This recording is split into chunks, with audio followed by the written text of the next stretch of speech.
From Interior Alaska's most trusted news source, this is the Fairbanks Evening News.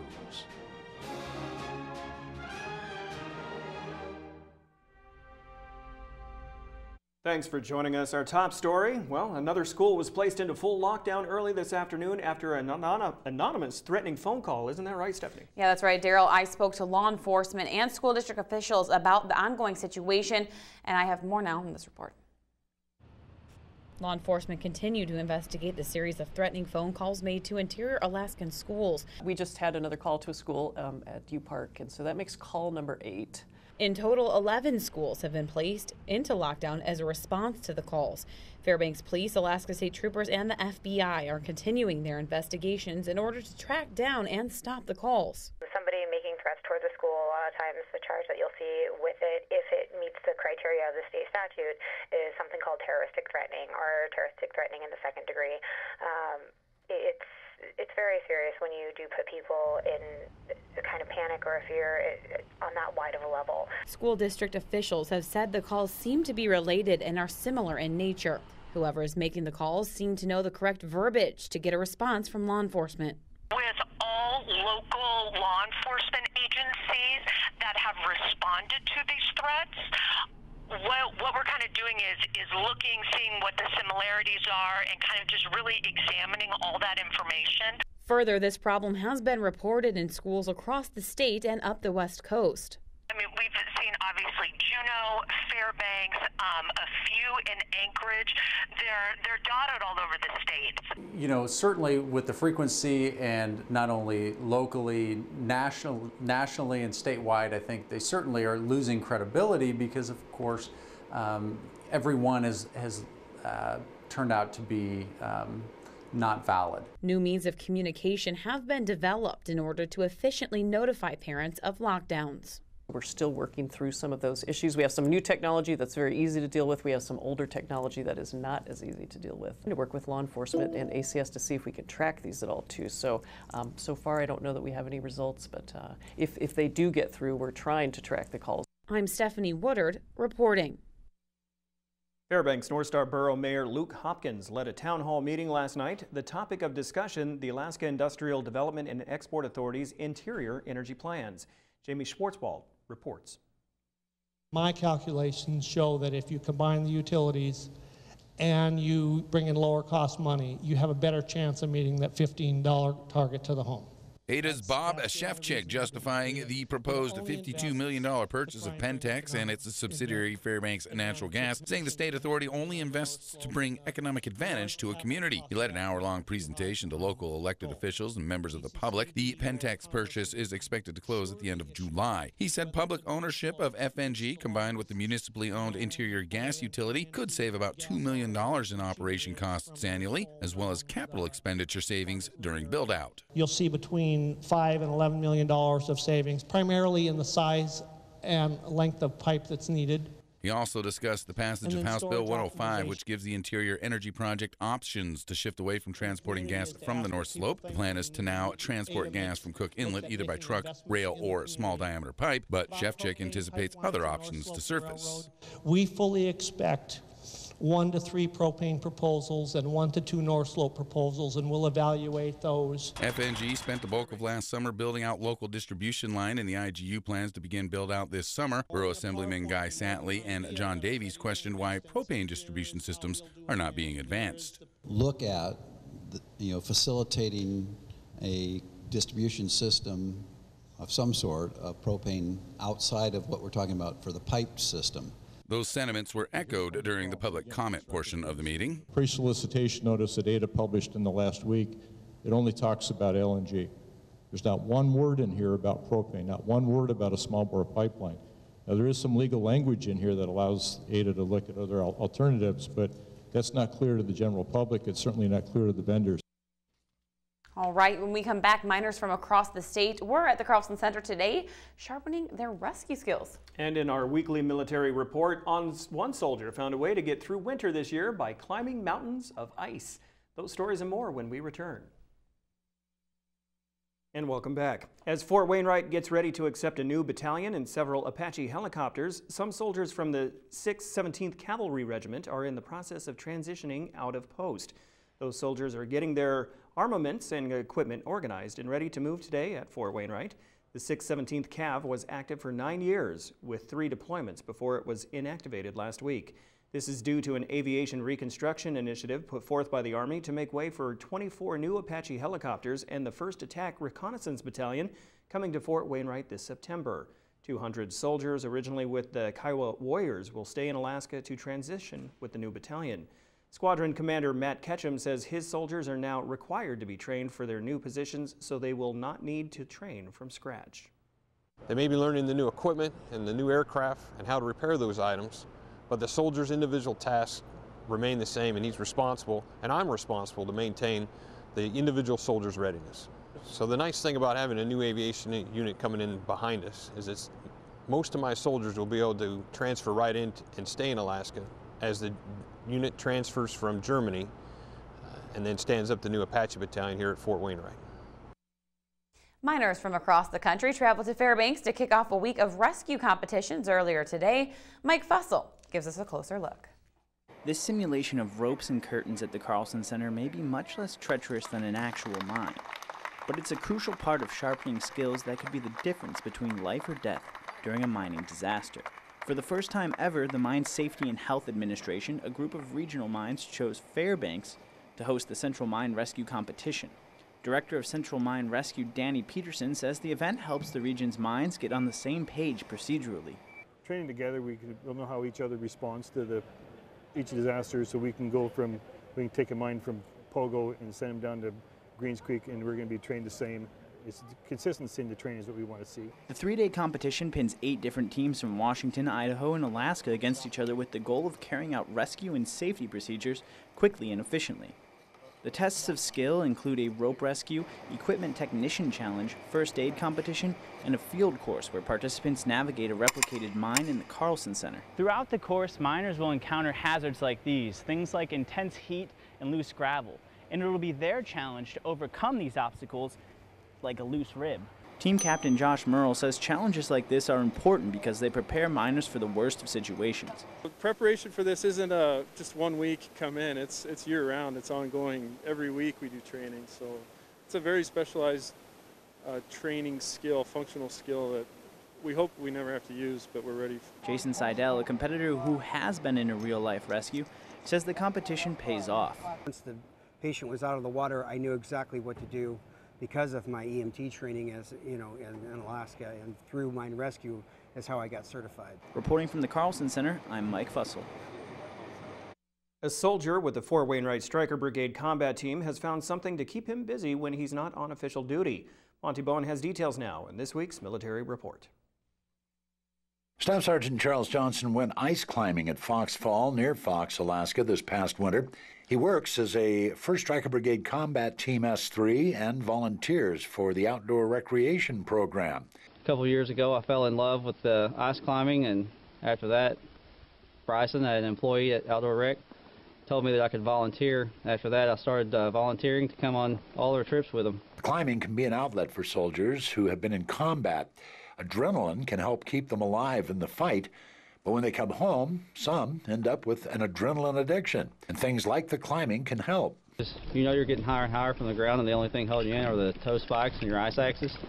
So it's just a rush to be able to climb up to the top and be able to look back and see the mountain range and everything behind you. Johnson said he does it because he loves to get outside and enjoy what Alaska has to offer. It's a chance of a lifetime to get up here and go ice climbing and rock climbing. And I hear depression is a bad problem up here, and if you stay inside and just sit and dwell on the fact that it's cold, you're definitely not gonna be a happy person.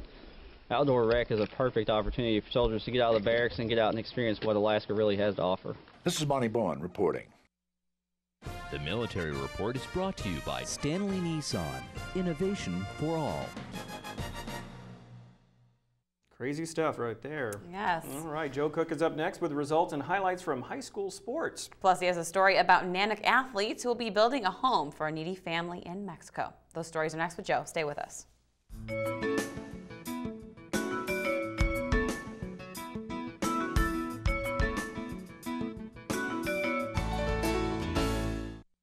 Welcome back, Interior Sports fans. Joe Cook here with your Wednesday Hump Day Sportscast. We start with the non-conference matchup in high school baseball between the Monroe Rams and West Valley Wolfpack. This was a clash of styles. West Valley broke things open with a 5 spot in the bottom of the 2nd inning at Marlin Field. Starting pitcher Taylor Guile helped himself with an RBI single in the 2nd.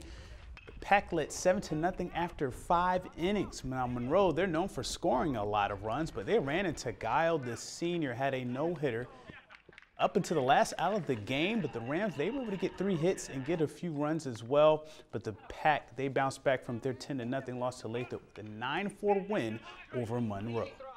And there was another high-scoring affair involving the Allison Ravens at Newby Field. The Ravens had a lead in the 5th inning, but North Pole, they wore back with 13 runs in the last 2 innings, and they win 20-13 in the 7-inning contest. Allison is now 3-5 on the year. There was some softball action at the South Davis Road Complex on Tuesday evening. North Pole and Allison met for the 2nd time this season. The Patriots won the first meeting 14-0, but the Ravens, they led 2-0 early on. But then the Patriots, they went on a run. They scored 8 runs in the bottom of the 1st to gain the lead. Freshman pitcher Amanda Norton got the start and threw 8 Ks and allowed 1 earned for the Pats. North Pole had another 8-run outburst in the bottom of the 3rd, led by Paige Shimura, Lauren Van Sickle, and Allison Ramos, who all drove in runs. North Pole, they win 16-2. They're now 7-5 overall and 5-3 and 3-1 in the MAC. Tuesday night in high school soccer, a couple of teams cruised to victories in boys soccer. North Pole, they won 6-1 over Monroe.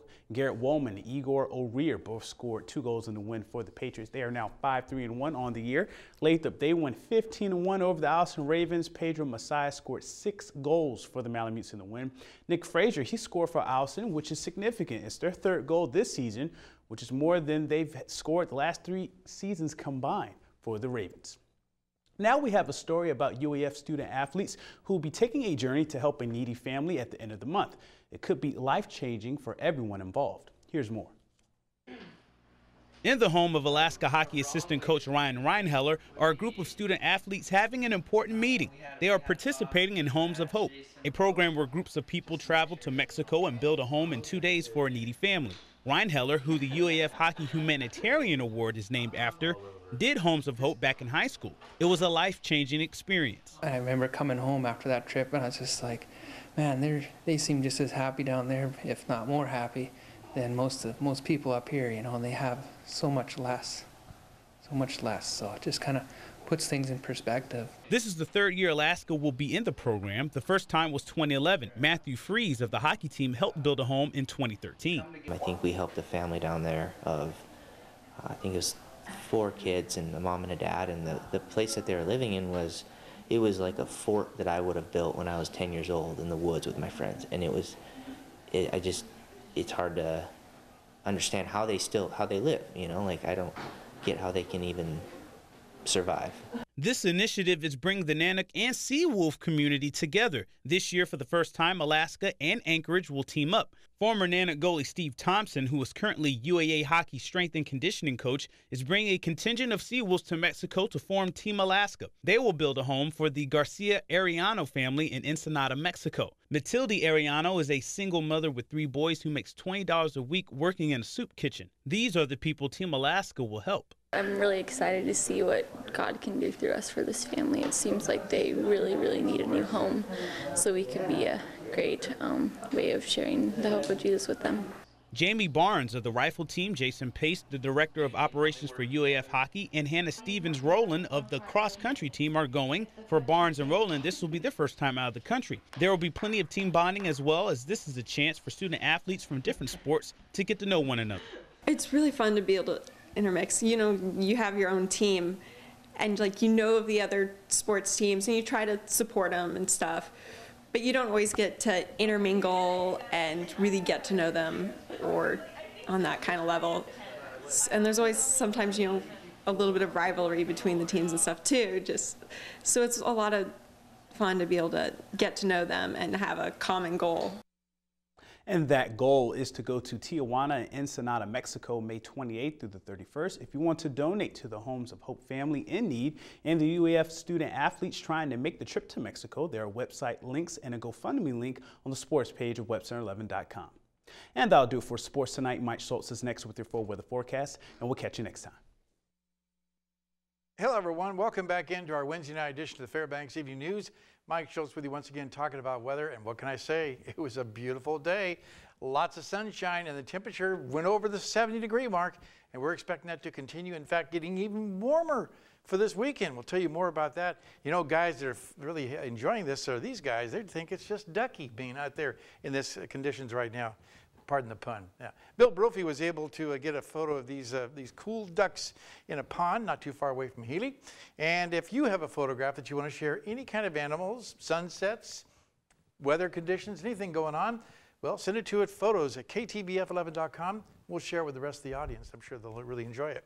Here's your numbers right now. 72 degrees. Our low last night, 38. The record high, 76. So we're not too far away from the record. It was set in 1930.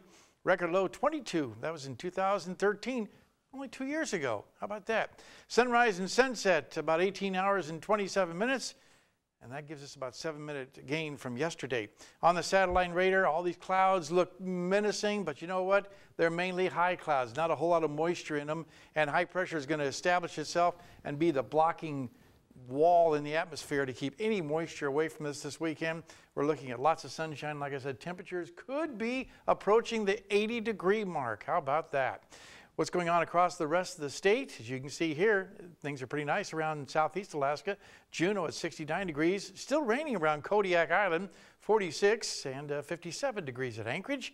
Elsewhere across the state, you can see a little shower activity over the southwest, 45 at Bethel. Nice day in Nome, 38 degrees there. Not too bad at Barrows, 27. And Fort Yukon, a very comfortable 66 degrees there. Lower 48 weather looks like this, and we're talking again about some scattered showers over the Pacific Northwest.